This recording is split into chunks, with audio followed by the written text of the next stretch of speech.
Good afternoon and welcome to the News Roundup for Wednesday, October 15, 2025. I'm Bill Thomas, and here's what's happening right now. Waiting on pins and needles. The ongoing shutdown of our federal government causing millions of older Americans to stand by anxiously for a critical update concerning their upcoming Social Security payments. Housing market chaos. Home buyers in the U.S. backing out of their deals in large numbers, wreaking havoc on the entire industry and prompting experts to warn of a potential collapse. And state of emergency. Los Angeles County declaring a public crisis over continuing federal immigration raids, claiming they're creating widespread fear throughout the area. Also, new car prices in the U.S., they're hitting an all-time high. And a company in Japan invents a new type of washing machine, not for jeans and T-shirts, but for regular people just like you and me. All this and much more coming up right now on the Big Roundup. We have a whole bunch to get to today, and we begin here. We're now entering our third week of our government shutdown. There's still no light at the end of the tunnel. And tens of millions of ordinary Americans are increasingly feeling the heat. Right now, the closure is delaying the highly anticipated yearly announcement of the COLA, or the cost of living adjustment, for our country's Social Security beneficiaries. The postponement making it extremely difficult for far too many people to crunch the numbers and figure out their monthly budgets. You gotta plan ahead. So every year the agency updates their payouts based on the latest inflation numbers, which are in turn determined using a monthly index that measures the cost of consumer goods and services. However, shutdown is now delaying the release of that critical report and pushing everything further down the road. It's a mess. In the meantime, a number of older Americans extremely worried that any expected increase to their benefits won't be nearly enough to offset the skyrocketing costs which are plaguing our nation. Everything is brutally expensive right now. They're also desperately urging lawmakers to change the way they figure out the adjustment by factoring in the amount of money that older people are forced to spend on essential items like healthcare, food, and medicine. The cost of living adjustment, the COLA, scheduled to be announced on October 24th, and it'll most likely be just under 3%. Meanwhile, the shutdown impact are being widely felt across the country, including in our national parks, which are operating with, as you can imagine, reduced staff. In Yosemite, for example, squatters have taken over the campgrounds, and out-of-control rule breakers are wreaking havoc. And for their part, both Democrats and Republicans are sticking to their guns, and neither side showing any indication that they're going to cave in anytime soon. Final thought, and this is the News Roundup Lowdown. For the tens of millions of Americans who rely heavily, if not entirely, on Social Security benefits simply to get by each month, this is a real kick in the head. Every day, the prices we're paying for pretty much everything continues to go up. Got rent, groceries, gas for your car, health care, and all the rest. And the COLA, the cost of living adjustment, it's in place to help seniors and others keep up in a very challenging economy. Being forced to wait until later this month to find out what the exact amount of the increase will be, it's a serious issue for an extremely vulnerable and large segment of our population. They need to know how much money they'll be taking in each and every month. Now, the announcement should have been made today, but the government shutdown, thank you, Chuck Schumer and your esteemed colleagues, has forced the delay, and clearly our fellow Americans, they deserve better. Democrats have to act like grown-ups, sign off on a funding bill, and then do the difficult work of negotiating with their Republican counterparts to hash out a deal to extend Enhanced Affordable Care Act subsidies, which are set to expire in a few months at the very end of this year. Tell us what you're thinking, and we're at newsroundupwithbill@gmail.com. And producer Davey, you're in charge of that big burlap email bag, and what are folks saying right now?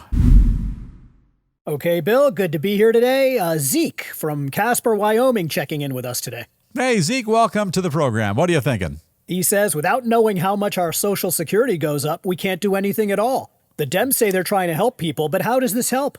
It doesn't help anybody. It doesn't help Social Security recipients. It doesn't help the federal government reopen and get down to the business of serving the American people. This is a big mess. It's on Democrats' hands. They've got to come to the table, start negotiating, and in good faith, and keep the country moving forward. Zeke, appreciate you checking in. And Davey, who's up next? Okay, Bill, here's a bit of a different view coming to us today from Ellen in Boynton Beach, Florida. Hello, Ellen. Welcome to the program. She says this administration is going to lie about inflation anyway. So why should I care if Social Security postpones their announcement? Well, you'll care a great deal when you, in fact, become a Social Security recipient. This is very important. And our seniors, anybody who relies on Social Security, this is a very important issue. And it's really nothing more than a shell game at this point. In about 9 years, the Social Security Trust Fund, it's not going to be able to pay full benefits. So the COLA, the cost of living adjustment, matters right now, but it won't matter much down the road when they start cutting your benefits. And they're talking about a potential 19% cut in benefits several years down the road unless they do something lickety-split to shore up that trust fund. All right, change things up just a bit now and turn our attention to some alarming news concerning the U.S. housing market. A shocking number of potential home buyers now pulling out of their pending sales contracts at the last minute, and real estate experts are warning that if the trend continues, we could soon be heading for a housing market meltdown, something none of us want to see happen. The brokerage firm Redfin, you've heard of them, they say that right now sellers outnumber buyers by a wide margin, giving those buyers substantial leverage in any type of negotiations. They say that as a result of this advantage, the buyers are making a bunch of demands, things like expensive repairs, enormous price drops, and so forth, and that when sellers refuse to accommodate them, well, these wannabe homeowners simply backing out of the deal. Simple as that. Additionally, realtors say that buyers are increasingly willing to walk away from the table because they know there's still a whole bunch of other houses for sale. It is a buyer's market. They also say that buyers are using this newfound bargaining power to issue ultimatums, which many sellers simply can't afford to meet, leaving many current homeowners heartbroken and unable to sell their gorgeous domiciles. A new Redfin report says that in August alone, nearly 1 out of every 7 U.S. home deals fell apart when buyers simply pulled out of the contracts. The report goes on to say that many sellers are operating under the illusion that it's still 2021, that they won't have to make any concessions at all, and that their homes are going to sell just like that. Not so much. It's a new world. People also backing out of their deals due to natural disasters, rising homeowners association fees, and financing problems as well. One real estate expert warns that in the end, this flood of cancellations could eventually trigger a collapse of the entire U.S. housing market, similar to the one which led to the Great Recession, and that was back in 2008. Final thought, and this is the News Roundup Lowdown. Buying a home, that's no easy chore. You got sky-high prices, enormous down payments, closing fees, and more can all add up to a small fortune. In fact, it can add up to a large fortune. Once you get the fixer-upper dream home in a marginal neighborhood with an untenable mortgage, you have to factor in things like property taxes, homeowners insurance, separate earthquake, flood, and fire insurance, repairs, maintenance, and a bunch of other junk as well. Also, and like the infomercial says, but wait, there's more, and there is more.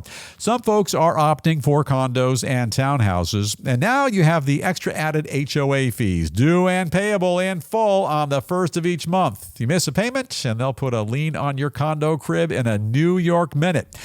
The monthly output, astronomical. People are starting to realize that the American dream of owning a home is kind of turning into a nightmare, especially for folks who buy their homes on Elm Street. Hey, Producer Dave, you see what I just did there? Dream, nightmare, Elm Street, Well Halloween? done, Bill. Very well done.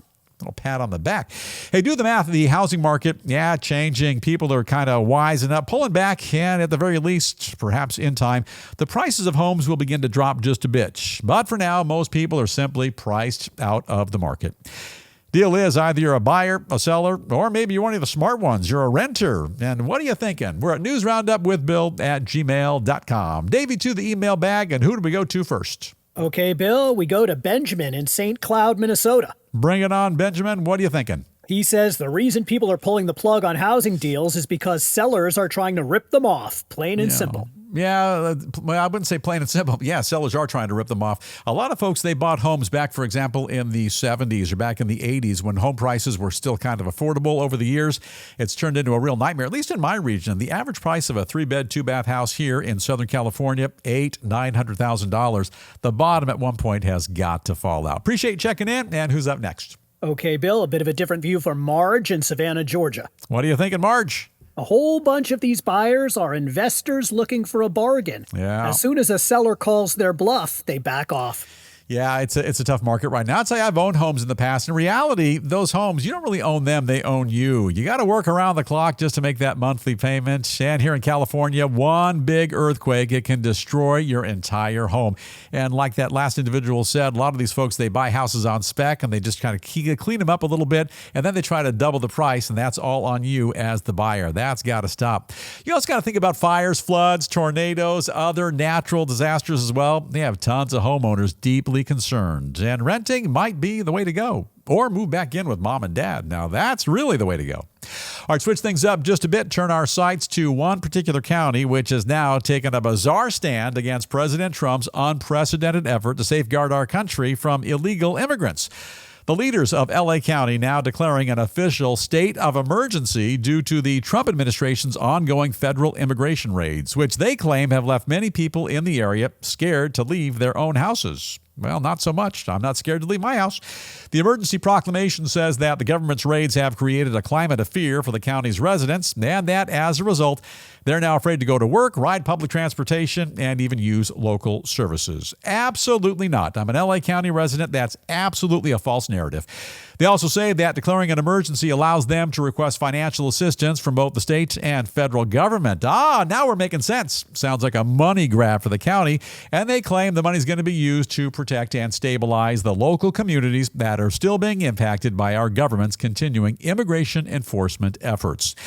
You know, right now, LA County is home to nearly 10 million people. I'm one of them, including around 3 million immigrants. And among other things, the emergency proclamation allows the county to offer its residents a bit of financial support if they've been affected by the raids, including the possibility of some rent relief, as well as money for any legal aid which may be necessary. So it sounds to me what they're saying is if you're an illegal immigrant hiding out, the county wants to pay your bills. How's that for the perfect crime? Officials also say what's happening right now in LA County is a man-made emergency which has been created by the federal government. Not so much. And that their declaration is what they call symbolically important. It's neither symbolic or important, and that it will remain in effect until further notice. Hey, final thoughts, and this is the News Roundup Lowdown. I'm looking around the room right now, Davey. I'm looking everywhere, up there, down there, everywhere for a hidden camera. Just be honest with me before I get all riled up and say too much. Is this a real story, or am I getting punked? Am I on candid camera, in other words? No, Bill. This is a real story. This is what people are saying, and this is a real story. All right, then here's the real deal. I'm an LA County resident, and there's absolutely nothing with regard to federal immigration raids in this region which has created a climate of fear for me or anybody I know in this sprawling county. And I know tons of people. This is a monumental overstep by the LA County Board of Supervisors, a money grab as well, and to my knowledge, 80% of that board is made up of Democrats. Just a coincidence, though, I'm sure. So, you know, the board has specific responsibilities, which are lofty, and they include the adoption of an annual budget outlining the expenditures of all branches of the county on a fiscal year basis. Sounds like grown-up stuff. I have no idea what it means, but I'll sign off on it. They're also the governing body of many special districts, including the Flood Control District and the LA County Development Authority. They also determine county and special district policies, good for them, and they determine the salaries of county personnel. I've seen some of those salaries. They post them online. Davey, they got a number up front and a comma and a whole bunch of zeros at the end. You work for the county, you make a pretty penny. Supervisors also nominate people to serve on a bunch of county commissions. Great. That's a lot. And there's actually more. So tend to that and stop with this emergency declaration nonsense. Immigration raids are in place to find, detain, and later deport those who are here in our country illegally and who may have also committed additional crimes. It's what they call basic. It's not what they call an emergency. Your thoughts and your comments on LA County declaring an emergency. You got to be kidding. Speak up, and we're at newsroundupwithbill@gmail.com. Davey, it's all you. Who's chiming in? Okay, Bill, we start with Tom in Flagstaff, Arizona. Bring it on, Tom. He says if there wasn't an attempted federal takeover of LA, there'd be no need to declare an emergency. It's not a takeover of LA at all by the federal government or anybody else. It's simply an immigration raid. They are going around town trying to find people who are here illegally and or people who have committed crimes while they're here illegally, rounding them up, and then in time deporting them. It's not a federal takeover of anything. It's about law and order and cleaning up our streets and making things safe for everybody. Appreciate you checking in. You're wrong on that one. And Davey, who's up next? Okay, Bill, a bit of a different view from Marvin in Portsmouth, New Hampshire. What you got for us, Marvin? He says you hit the nail on the head when you mentioned federal assistance. Yeah. These greedy local politicians are just looking for a handout to fix the mess they created. As I said, it's a money grab. By the way, anybody living or working here in LA County, nothing to fear if they're here legally and have not participated in any criminal activity. None of us are fearful of leaving our homes. I do it every day. Head to the job, not a problem. We're not afraid to hop a ride on the bus. Well, maybe a ride on the bus. That might be a little dicey. The buses here, Davey, they can be a little difficult. Anyway, quit trying to hamstring the efforts of our federal authorities. Now, some additional headlines we're also keeping a close watch on here in the News Roundup newsroom. A number of China's biggest state-owned airline companies pushing back against a U.S. proposal which would prohibit them from flying over Russian airspace whenever they're traveling to or from our country. Those airlines appealing to our nation's Department of Transportation and claiming that the proposed ban would inconvenience travelers, create longer flight times, and result in higher ticket prices. Be quiet, put a long movie on, and get over it. Moving along now to a bit of related news. President Trump says he's seriously considering the sale of a bunch of what they call precision-guided long-range Tomahawk missiles to Ukraine. This is all to help that country strike back and defend itself from Russia's brutal invasion and to force Moscow to return to the negotiating table. Yes, Moscow, we're watching you, and very carefully. And skipping ahead, we're only a couple of weeks away from the end of daylight saving time, November 2nd. It's coming up, and that's when most of the country turns their clocks back 1 hour. Meanwhile, President Trump and many Republican lawmakers now pushing to get rid of the time change altogether once and for all, saying that it's extremely inconvenient and costly, and it's affecting everybody nationwide. And it's just dumb. By the way, LBJ, he signed that act into law back in 1966, and it's time to go. Turning now to the world of business and a quick gander at a couple of stories which are currently making headlines in finance, commerce, and more. And to kick things off, U.S. car prices hitting an all-time record high last month, with the average cost of a new ride topping a whopping $50,000 for the very first time. Additionally, more than 60 different car models had an average selling price of more than $75,000 a piece. And Davey, I think there's a new law which says no one is allowed to buy $9,000 used cars anymore. Have you heard of that new law, Davey? No, Bill, I really haven't heard of that law. Because it doesn't exist. You don't want to pay $50,000 for a new ride. You buy a used car. It'll get you from here to there just fine. None of the fancy bells and whistles, but it'll pan out real well for you. Shifting gears now, and another first. This one concerning the online retail giant Amazon. I think I've heard of them. Following a sell-off of more than 100 million shares of company stock over the past year, Jeff Bezos now owns less than 10% of the company, and that's the company that he started. Doesn't own very much of it. However, not to worry, he's still worth well over $200 billion. He just got married to somebody. I forgot her name. That was recent, right, Davey? Yeah, Bill, that would be Lauren Sanchez, who he married. Lauren Sanchez. Now, if she's an Amazon Prime member, does she have to pay for that, or is that free? Bill, I think she probably gets it free as part of her wedding dowry. Well, that sounds like nepotism to me. I'm not sure I'll sign off on that. And scooting along with some good news now for Walmart shoppers. America's largest retailer saying that in the near future, people are going to be able to buy their products with the help of ChatGPT. They say the cutting-edge AI program going to make things easier for their customers by creating a much more personalized multimedia shopping experience. And now time for a quick peek at the lighter side of news, and here's the scoop. An engineer from California has just scored the big prize at the annual competition by growing a gigantic pumpkin, tipping the scales at more than 2,300 pounds. During the week, the jubilant winner, he works at the electric vehicle maker Rivian, and he says that his day job helped him figure out the right amount of watering and sunlight needed to grow the enormous gourd. I didn't know Rivians and pumpkins had anything in common, but okay. He also says he's been growing massive pumpkins for the past 5 years, and that his idea of a good time is grabbing hold of his couple of kids, heading over to the patch, and watching things grow. That sounds like a bucket of yucks, Davey. By the way, the enormous victory, a bit of redemption for the new champ who finished in second place a year ago, now heading home with the $20,000 grand prize. Hey, it's a great story, and congratulations to the young man who grew the oversized hunk of fruit, and he's well deserving of that fancy October windfall. 20,000 clams. On the other hand, it's only funny till you have to chow down on things that look like that. Pumpkin spiced pork chops for dinner for the next 11 years. With that, pumpkin pie for dessert, night after night after night. It gets old after a while. Oh, yeah, and when you want a snack, you can forget about Twinkies, Ding-Dongs, and Ho-Hos. Gone are the Doritos, the popcorn, and the Butterfinger candy bars. From here on out, it's going to be pumpkin seeds for dessert for the rest of your life. Next time, be responsible and think before you grow. And Davey, I'm just curious, do they make Ozempic for oversized pumpkins? No, Bill, I haven't heard of that. I can't imagine they use Ozempic for pumpkins. Well, 2,300 pounds, that's kind of big, even for a pumpkin. And moving along now to a story about the best kind of hygiene on the planet, the kind that requires no effort on my part. And here's what we know. A company from Japan has just introduced a brand new high-tech washing machine for people. Yeah, human beings. Scrubs you down from head to toe without you having to lift a finger. The revolutionary device looks kind of like a giant space pod or a big fish, and after you step inside, sprays you with soap, water, and microscopic bubbles while you kick back and relax. Even comes with a state-of-the-art video screen, which allows you to check out the latest movie while you're getting cleaned up, scrubbed down, and sanitized from head to toe.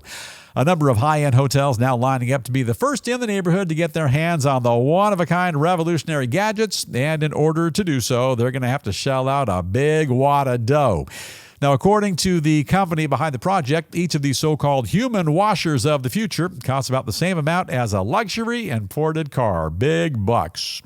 Now, I kind of like the idea, but if you look at the machine, it looks a little bit too much like a whale. Now, I don't mind cleaning up once in a while, but I don't want to be a news roundup hors d'oeuvre for Shamu or Willie or Moby Dick. And honestly, this thing, it kind of creeps me out. In any event, I suppose the best part of the whole adventure is that there's no effort required. You just sit in the machine, you don't lift a finger, and you let the new technology make you all spick and span in just a handful of minutes. And I hope they don't forget to wash behind the ears, behind the headphones. Now I'm just thinking out loud, but if I use the machine, then producer Davey could say politely, respectfully, and professionally that your News Roundup host, this guy, is all washed up. I don't appreciate that comment, Davey. Oh, Bill, I would never say anything like that. That's what it sounded like. Now, your thoughts and comments on the 21st century bathtub and or oversized pumpkins. Tell us what you're thinking, and we're at newsroundupwithbill@gmail.com. To the email bag you go. Davey, you're up. Okay, Bill, we've got Becky checking in with us today from Humboldt County, California. The northern part of the state. Hiya, Becky. She says, I am so proud of that pumpkin man. Can't wait to see what he grows next year. Yeah, a 2,300-pound pumpkin. But, if you got to carve that all up, that's going to take you weeks and weeks and weeks. Then you got to eat all the insides and make all those pumpkin pies and pumpkin spice everythings for the remainder of your life. That's just a little bit too much of a chunk of fruit. Hey, who's up next? Okay, yeah, I don't even know how they would move something like that around, Bill. With a crane. Okay, wow, yeah, okay. Well, here's somebody checking in about that human washing machine. Oh, it's sure. Ricky in Cincinnati. Hiya, Rick. He says, I can't believe someone would pay that much for something out of a bad sci-fi movie. Yeah. It's a lot easier just to walk out in the front yard and give someone a couple of bucks with a garden hose and just kind of hose you down from head to toe, throw a bucket of Tide over you, wash yourself up, in and out in a couple of minutes, and it don't cost 70 or 80 grand or whatever they're charging for that goofy contraption. All right, time for one more, and then we'll bust on out. What do you got? Okay, Bill, we have Jim from Buffalo, New York checking in. What are you thinking, Jim? He wants to know what happens if that contraption breaks down when you're inside. And you get locked inside. Davey, is this a drowning hazard, you think? And what if you're not home and the kid jumps inside? This thing sounds all kinds of dangerous. I'm not going to sign off, and it sounds kind of fun, but it looks sort of goofy. And at the end of the day, yeah, it just sounds downright dangerous. Can't sign off on that one. Now it is time for us to call it a wrap on the Hump Day Wednesday edition of the Big News Roundup. And before we go, as we do each and every day here on the program, we share with you a very notable quote. And these words of wisdom, they come to us today from a guy called Kelsey Grammer. Is that the one who invented grammar, or is it somebody else? No, this is somebody else, Bill. A different Grammer. Okay, Kelsey Grammer, who said, the greatest sin is judgment without knowledge. That's very impactful. Grammer is a classically trained American actor, best known for playing the role of Dr. Fraser Crane for more than 20 years, beginning with the hit TV program Cheers before moving on to his very own TV show. And now it is time for us to bust on out. But before we do, don't forget the News Roundup motto. Ask not what your podcast can do for you. Ask what you can do for your podcast. What can you do? Simply hit that little subscribe button. It's not that much effort. It's real easy. And that way you'll never miss a single episode. And now our time is officially up. Have an awesome day today. Please stay safe. Let's all continue to watch out for one another. And with that, Engineer Jamie, please let's dim the lights. We're going to fade to black. And we'll see you right back here tomorrow afternoon. By the way, Producer Davey, didn't appreciate that comment about your News Roundup host being all washed up. Well, I didn't really mean anything by it, Bill. I don't know why you're taking offense. I feel real bad about it. I'm going to have a bad night tonight. I might not sleep. Oh. What can I say?